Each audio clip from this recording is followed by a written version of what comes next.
In this video, I'm going to quickly show you how you can upload your presets into Lightroom.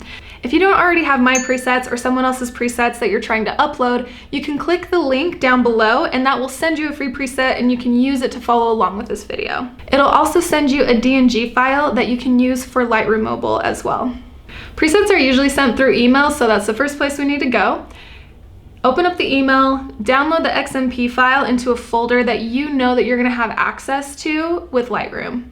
If you're not sure where it downloaded to, you can always click the Show and Finder button to actually open it up and see where it's saved. After the file is downloaded onto your computer, we need to open up Lightroom. Make sure that you go to the Develop tab and navigate to the preset section on the left-hand side. There's a little plus button that you can click and hit Import Preset. And this will allow you to find where the preset is. So you can look in Recents, Desktop, the folder that you saved it into, wherever it might be. Once you've located it, go ahead and select the preset and click Import.